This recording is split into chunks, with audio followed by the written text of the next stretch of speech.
열기 가득한 원평 집회. 어윤중은 양호 선무사의 임무를 띠고 남쪽으로 내려갈 채비를 했다. 이를 알고 있던 서병학은 어윤중에게 호남에 모인 무리는 겉으로 보면 비록 우리와 같지만 종류가 다르다고 할 수 있습니다. 통문을 만들어 걸어놓은 것은 모두 그들이 한 짓입니다. 형편이 매우 다르니 원하건대 공께서는 자세하게 살펴 처리하고 우리 무리와 혼동하지 말고 옥석을 구별하십시오 라고 말했다. 서병학은 이때부터 변절자가 되어 농민봉기 당시 관군의 길잡이 노릇을 했고 그 뒤에는 한성부 경리청 남부도사 벼슬을 얻었다. 이 말대로 원평에 모인 세력은 제물포로 곧바로 올라간다고 소리를 치기도 했고 보훈 집회에 합류한다고도 했다. 어윤중도 이를 듣고 긴장하지 않을 수 없었다. 어윤중은 다음 임무를 수행하기 위해 호남으로 내려가다 전주에 이르러 원평 집회가 해산했다는 전가를 받고 가슴을 쓸어내리며 서울로 발길을 돌렸다. 그렇다면 원평의 사정이 어떠했는지 살펴보자. 1893년 3월부터 수만 명이 원평에 모여 보훈 집회의 귀추를 엿보고 있었다. 그들은 북접에서 전면적 봉기를 단행할 때 만반의 준비를 하고 호응하려는 의지를 보였다. 원평에서는 남접의 지도자들이 주도했는데 그 중심에는 전봉준이 있었다. 전봉준은 북쪽의 동정을 예의주시하고 있었다. 원평에 모여드는 사람들은 동학교도보다도 순수한 농민들이 더 많았다고 해야 할 것이다. 북접의 지시를 받는 호남의 동학교도들은 거의 보훈 집회에 참석했고 원평에는 김덕명을 비롯해 전봉준, 김계남, 손화중, 최경선 등의 지도자가 이끄는 남접 중심으로 집회가 진행되었다. 다만 북접에 속하는 서장옥, 황하일의 세력도 일부 섞여 있었다. 따라서 보훈 집회보다 더욱 터질 듯한 강렬한 분위기가 연출되었다. 그들은 높다랗게 제단을 만들어 풍물을 울리고 소리판을 벌이며 사람들의 이목을 끌었다. 맑게나 하는 사람들이 단에 올라 조정과 수령의 부정을 늘어놓았고 양반과 지주들의 횡포를 고발했으며 때로는 구호를 연창하기도 했다. 원평에서는 동학의 주문이나 경전 읽는 소리보다 세상을 한탄하고 벼슬아치를 질타하는 외침이 가득했다.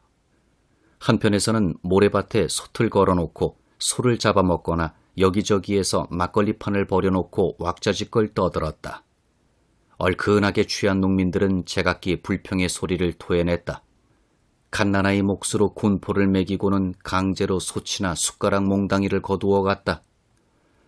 글쎄 지주가 무자년 흉년 때 도조를 내지 않았다고 하여 어린 딸을 첩으로 삼으려 데리고 갔다. 봄에 환곡사를 얻었는데 모래와 집, 풀이 절반이나 섞여 있었고 가을에 갚을 때에는 깨끗한 쌀만 받아가면서 규정보다 3배나 물렸다. 상전이 자기 아내를 강제로 끌고 가서 잠자리를 같이 했다. 구시라치들이 푸죽간의 고기를 제어미 회갑잔치에 쓴다고 한 푼 내지 않고 쓸어갔다 등의 불만을 호소했다. 그들은 영세 농민이거나 노비 백정의 신분을 지닌 이들로 두 주먹을 불끈 쥐기도 하고 가슴을 치면서 벌떡 일어나기도 했다. 절절한 성토의 장이자 제 목소리를 되찾는 신명의 장이기도 했다. 이는 원평 향토사 학자 최순식과 그곳 노인들의 증언을 종합해 구성한 이야기다. 원평 집회 관련 기록은 보훈 집회와는 달리 단편적으로만 전해질 뿐이다. 원평 집회 세력의 성격에 대해 황현은 다음과 같이 말했다. 처음 동학은 그 무리를 불러 포라고 했는데 버포와 서포가 있었다. 버포는 최시영을 받들었는데 최시영의 호가 버펀이기 때문이다. 서포는 서장옥을 받들었는데 서장옥은 수원 사람이다. 서장옥은 최시형과 더불어 모두 최재우의 가르침을 따랐는데 최재우가 죽자 각각 도당을 세워 서로 사사로이 전수하면서 이름 붙이기를 포덕이라 했다. 그리하여 아무개의 포라고 서로 표시하기로 약속했다. 서포가 먼저 일어나고 버포가 뒤에 일어났기 때문에 서포를 일어난다는 뜻을 따 기포라 하고 버포를 앉아있다는 뜻을 따 좌포라 이름했다. 전봉준이 일어날 때에는 모두 서포였다. 오화기문. 곧 전봉준은 강경파인 서장옥에 동조해 봉기했다는 뜻이요. 최시형 계열은 머뭇거리다가 마지못해 동조한다는 뜻이었다. 그리하여 북접 사람들은 전봉준이 사사로이 교도들을 빼앗아 전라도 금구 원평에 몰려 있었다라고 지탄했다. 또 원평 집회에는 영광 불갑사, 장성 백양사, 고창 선운사 등 남도의 유명한 사찰의 승려들이 참여했다. 전봉준은 보은 집회의 귀추를 살피기 위해 승려 긍엽을 비밀리에 보은 장안마을로 파견했다. 전봉준이 유교사회에서 천대를 받는 불교 세력을 끌어들인 정황은 여러 곳에서 드러난다. 뒷날 이야기지만 전봉준은 도망을 다니면서 백양사에 숨어 지낸 적도 있었다. 한편 그들 속에는 각지에서 농민 봉기를 주도한 직업적 봉기군이 섞여 있었다. 주로 떠돌이 생활을 하던 그들은 조용히 눈치를 살피며 지도부를 은근히 압박했다. 누군가는 보은 집회에 귀추와는 상관없이 곧바로 제물포로 달려가자고 외쳤고 전라가명에 괴서를 보내 전주성을 공격할 것이라고도 통고했다. 하지만 전봉준은 보은 집회가 맥없이 해산했다는 보고를 받고 다음의 거사를 기약하며 일시 해산하기로 결정했다. 전봉준 등 지도자들은 변장을 하고 각기 은신처로 돌아갔고 모여있던 군중도 자신이 속한 접소로 가서 활동을 재개했다. 녹두 장군의 명성은 이때부터 널리 퍼지기 시작했다. 군중이 녹두 장군의 당당한 기상을 우러러 보았던 것이다. 인상적인 데뷔 무대였다. 이후 사정은 심상치 않았다. 보은 집회가 해산할 때 그곳 참가자들은 진산, 충주 등 지역 단위로 몇천 명, 몇백 명씩 무리를 지어 흩어졌다.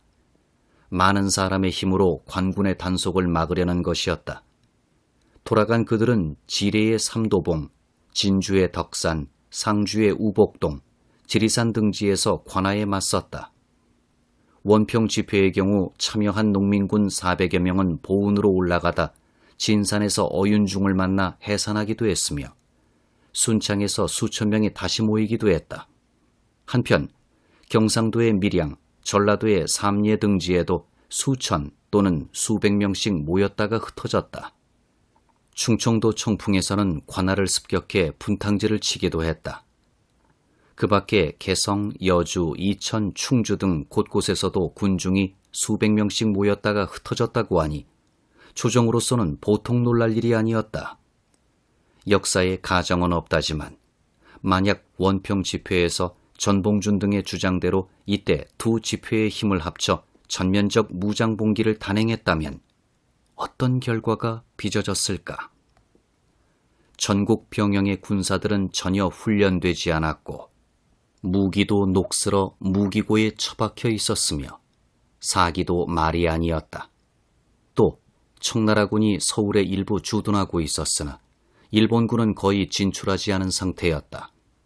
청나라군 또는 일본군이 개입할 여건이 되지 않았으므로 농민군에게는 대적할 상대가 없었을지도 모른다.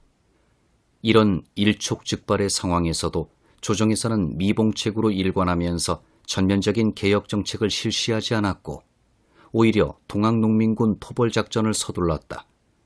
한 치 앞도 내다보지 못하는 못된 재버릇을 개에게도 주지 않고 다시 끌어안고 놀았다. 프랑스 혁명 직전의 부르봉 왕조처럼 어리석게도 눈과 귀를 꼭 닫았다. 한편 두 집회를 비상한 관심을 갖고 지켜본 세 부류의 세력이 있었다. 먼저 여흥민씨였다. 그들의 우두머리 민영주는 벼슬과 이권을 팔아먹는 데 한눈 팔려 있다가 정신이 번쩍 들었다. 그는 앞으로 닥칠 큰 변고에 대비해 위안스카이에게 청나라 구원병을 요청했다. 나라 안의 군사력만으로는 별난 세력을 토벌할 수 없다고 판단했던 것이다. 민영주는 또 다른 일을 추진했다. 먼저 자기네 사람을 골라 현지 첩자로 보냈다. 그들 첩자는 현지를 돌아다니면서 온갖 정보를 수집해 해당 댁으로 보냈다.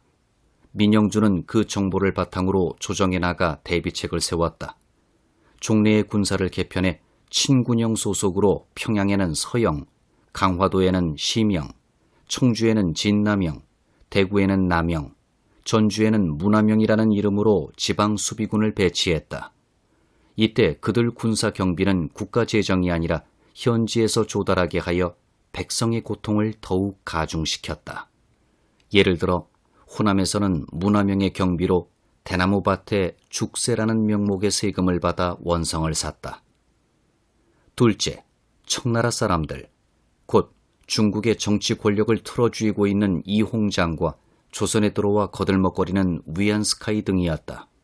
그들은 갑신정변 이후 군사를 서울에 주둔시키고 조선의 종주국 행세를 하려들었다. 그 지위를 더욱 확고히 하기 위해 여응민 씨와 손을 잡고 조선 조정을 조종했다. 그들은 본격적으로 군사를 조선에 보내게 되면 일본을 견제하고 조선을 속방으로 만들기 쉽다고 판단했다. 그들도 때때로 첩자를 현지에 보내 정보를 수집했다. 홍계훈이 양호 초토사로 내려올 때 청나라군이 따라와 청일전쟁이 일어나기 전까지 정보를 수집했다. 셋째, 일본이었다. 일본은 그 누구보다도 예의주시하며 조선의 동정을 살폈다. 일본은 보운 집회를 보고 동요는 1893년에 시작되었다라고 외쳤다. 앞서 말했듯이 일본은 메이지 유신 이후 정한론이 대두되었다. 조선을 정벌에 지배하면서 대륙 진출의 교두보로 이용하자는 주장을 폈다. 그런 이유로 기회를 엿보며 구실을 찾았다. 일본도 조선의 실정을 알아내고자 첩자를 대거 보냈다. 첩자들은 약장수 같은 장사꾼으로 변장하거나 기자, 유학생으로 위장했다. 대부분 조선에 대한 상식을 갖고 있었고 조선 말에 능통한 자도 있었다. 어쩌면 일본은 조선 조정보다도 민심의 동향을 더 잘 파악하고 있었는지도 모른다.